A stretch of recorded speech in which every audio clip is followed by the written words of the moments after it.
So, with Christmas around the corner, again, Gives me conniptions. it's time to rank every single piece of Total War Warhammer DLC, so you know which bits are worth picking up this holiday season.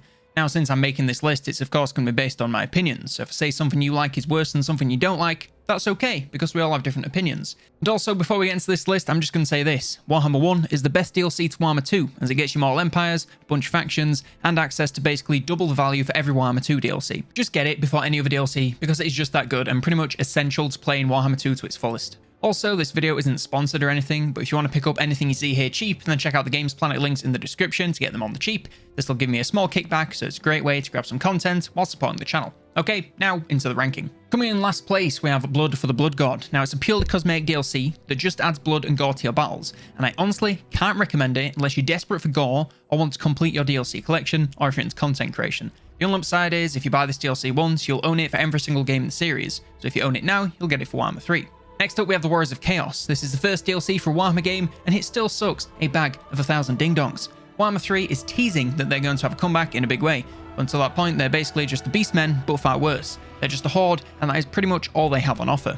They aren't even unique in that aspect anymore, since there are other factions that do the same thing, only better. They can be fun for a quick blast through the old world, but as I said, just play the Beastmen, who are better at it, and have something real factions refer to as mechanics. Next up, the King and the Warlord. Now, I'd like to preface this one by saying that this one is solo because of the difficulty. If you've been playing the game for a long time and are looking for a challenge, then this one might be a better choice for you.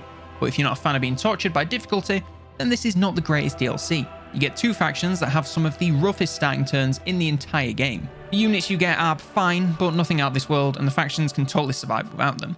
Being some of the earliest pieces of DLC, it's no surprise since Warhammer DLC has only got better over time, as you'll see as we continue up this list. Proving my point, we have the Grim and the Grave, which is the first Lord pack added to Warhammer 1.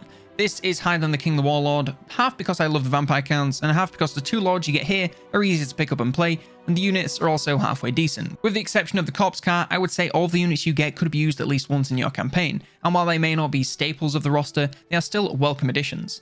The Lord themselves are also not too shabby. Volkmar is definitely the standout with his awesome battle presence once he gets on his shrine. Hellman is a little worse, mainly from his corpse cart focus, but Lord of the Vampires and some nice auras redeem him just a little bit. Next, we have our first Warhammer 2 DLC, The Shadow and the Blade.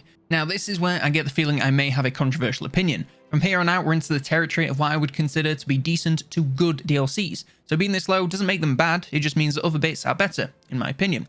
This DLC gets you access to Snitch from the Skaven and Malice from the Dark Elves, and both of these guys have the same issue as the King and the Warlord. They aren't impossible to play, but compared to other lords, they're certainly a lot more difficult to pick up, which means you'll get more enjoyment out of them once you're deeper into the game. The units you gain for both factions are fine, but they're nothing you're going to miss in other playthroughs if you don't pick them up early. It's definitely a decent DLC, as I said. Overall, it's just not one of my favourites, and it's my list. Next, we have the Hunter and the Beast. Now, this DLC has one faction that is really great, and one that I don't even want to give the time of day. It's the DLC that brought the Empire into the Vortex campaign, and if you ask me, it's one of the most fun Vortex campaigns there is, with definitely one of the coolest final battles. Does anyone play Vortex? As for the Lizardmen side, it adds a terrible Horde faction that only gets worse in the Mortal Empires, but what can you do about it? No DLC is perfect. The units on both sides are a little hit and miss, with some grand slams I use in every single campaign, and some total duds that you should avoid at all costs. It's another DLC with two pretty difficult campaigns, but it's not too bad, and the power spikes you get with Wulfric's heroes make it a hell of a lot easier. Next, we have NORSCA, and NORSCA are what the Warriors of Chaos should really have been at launch, but they came at the end of Warhammer 1.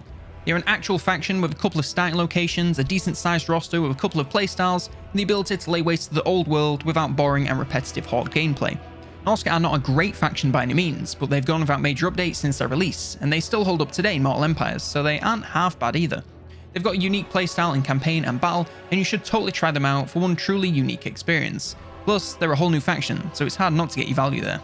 The Queen and the CRONE is next up. Now, this DLC is only really so high for a couple of reasons.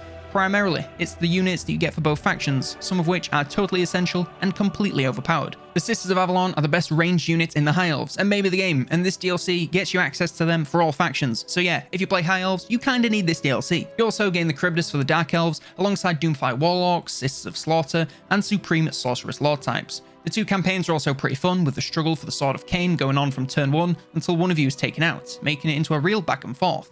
Both lords also have a couple of unique mechanics that make them feel different enough from other factions to keep things fresh, but not different enough that you need to learn them all over again.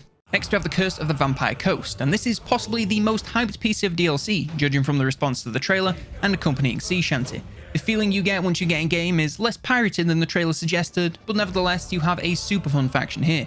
The roster is truly unique, with a ton of gunpowder mixed with monsters, for some of the most spectacular looking battles you can get in the game. The campaign gameplay can be made to be pretty piratey if you abandon trying to occupy settlements and focus solely on sacking and raiding. But if you prefer, you can settle anywhere, making them a great faction for some map painting. The Infamy ladder is a neat addition, and collecting pieces of the shanty can be fun too. See what I'm getting at? The faction is well themed and fun, but just not the greatest out there, and it didn't quite live up to the hype for some people. But with 4 legendary lords to tear up the map, it's great fun if you ask me. Next we have the Realm of the Wood Elves. Now this is a recent addition this high in the list, but since the Wood Elf rework last year, their original Warhammer 1 DLC is now a great choice. You can only play these lords from the DLC in Mortal Empires, but you get them in their reworked forms, which are now super strong and a ton of fun, with a truly unique campaign from any other faction. You get the 2 original Wood Elf lords, as well as a third 3LC lord that plays quite a bit different to the other 2. Now you of course get access to the whole roster in multiplayer as well. And again, it's a very unique roster with a strong focus on range, stealth, speed, and monsters. All around, they're a unique faction to play, and I personally really enjoy them. Next up, Rise of the Tomb Kings. Speaking of unique, we have the first race pack for Warhammer 2, and possibly one of the strangest factions to ever be added to the game. Again, you're getting 4 legendary lords, and each of these guys feel totally different from the others, be that in the form of starting location, rosters, or diplomatic relations and campaign objectives. They function different to most factions, with recruitment capacity rather than paying upkeep, meaning you can technically have as many armies as you want for free, as long as you have the unit capacity.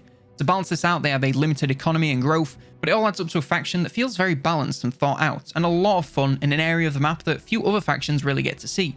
The extra bits like books of Nagash and pyramids can keep you playing well after a short or long victory, and overall they are a really fun faction, especially if you're into the undead, or giant monsters, or constructs. Next up, the Call of the BEASTMEN. Now this is another DLC that is only so high due to their recent rework that took the BEASTMEN from the worst faction in the game into one of the very best. They are now a dominating horde force that tear the map to pieces with ease. They have all sorts of mechanics, from bloodstones to hordes to unique currency for all kinds of faction upgrades.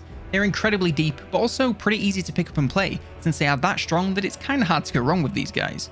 You get 3 legendary lords, and even if you don't get the strongest one, it's still great value and a brilliant DLC. Unfortunately, it's another one that only works in Mortal Empires, but come on now, if you don't know Warhammer 1, then that should have been your very first move. Speaking of the Beastmen rework, it's the Silence and the Fury, the DLC that brought about this rework. This DLC gets you access to the best Beastman Lord, as well as my choice for the strongest Lord in the game, Taurox the Brass Bull. He of course shares all the reworked mechanics, as well as just a couple of his own that are just straight busted, but a ton of fun to play. He also brings some new units to the roster that make for great additions and absolutely get used in every campaign right until the end of the game. On top of this, you also get a Lizardmen legendary lord with possibly the most unique stat and mechanics in the faction. He brings new units that are all usable at different stages of the game, so even if you aren't a fan of Oxy himself and his all over the map playstyle, you'll get to enjoy his units when playing as other Lizardmen factions. Overall, this DLC saw off Warhammer 2 with a very big bang and set the bar extremely high for future Warhammer 3 DLCs. Up next, we have the Twisted and the Twilight, and this is the DLC that brought the Wood Elves back on top. And it is also what brought us a fantastic Skaven faction. Throt and his faction can basically make the entire Skaven roster into a bunch of mutated monsters, essentially giving you nearly unlimited combinations of different effects to make your own custom units. Of course, alongside this, you also have a totally unique campaign in Vortex and Mortal Empires, new units that fill the last remaining gaps on the Skaven lines, and a legendary lord that slaps hard in everything he does. On the Wood Elf side, you get the Sisters of Twilight, which are a brilliant Wood Elf legendary lord. They might not be the best, but they are still fun, and since they're minor rework, they are a great faction with fun mechanics to assist them in their very unique Wood Elf campaign. Both these factions are super fun and are worth playing for basically any Warhammer player. Now we come to the Warden and the PAUNCH, and this DLC saw the highest peak in Warhammer 2 players, and whether it was due to Mandalorian's review or your boy entering the partner program, no one can argue that the fun level of this DLC was awesome. It brought with it the rework of the Greenskins alongside their most fun legendary lord, GROM the PAUNCH. His faction allows you to cook up all sorts of dishes to buff the faction and its armies in some truly crazy ways. GROM himself and his units are a little down to your playstyle, as the chariots aren't for everyone, but the rogue idol is spectacular and more than makes up for this. On the High Elf side, you get Altharion the Grim, who brings a ton of new mechanics to the High Elves with his development of Athel Tamara. As well as this, he can make Ulthuan truly impenetrable and detain legendary lords in a literal torch chamber. The units he brings are the brilliant Archmage Lords, as well as some essential units like the Warlines of Krace and the Arcane Phoenixes. This DLC is an all-around good time, and if you even have a vague interest in either of these two factions, then grab this one and have a great time with it. And in first place, could it be any other DLC other than the Prophet and the Warlock? This has been the greatest DLC in the game since it came out, and it's only really for one reason and one side of the DLC, since the other one isn't even that good if we're being honest. Now I'm of course talking about the Skaven half of this DLC and how goddamn good it is. If you ask me, this DLC is essential for playing the Skaven, as it not only gives you the best Lord in the faction with some of the most overpowered mechanics of any faction in the game, it also gives you access to weapons teams, which are some of the only Skaven ranged units worth having, and without them, this roster kind of feels empty. You get rats with snipers and rats with literal miniguns, and all of them slap so damn hard.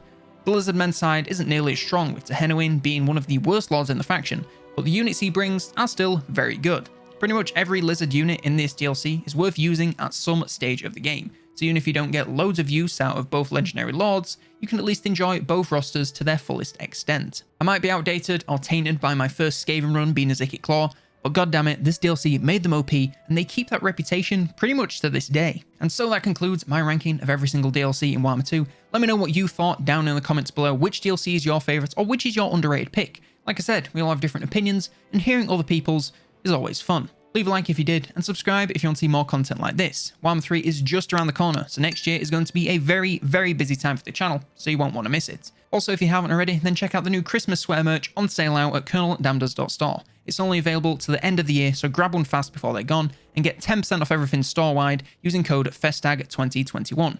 Also, before the end of the year. Now, if you want to support the channel in a more direct way, then consider becoming a member on YouTube, a patron on Patreon, or a subscriber on Twitch. Doing so gets you featured on the end screen, and shout-outs like Hitch Your Bell C and Henry Tucker for their support at the Unclean Ones tier. Huge thank you to all supporters, thank you all for watching, and for now, I've been Colonel Damneders, and I will see you next turn.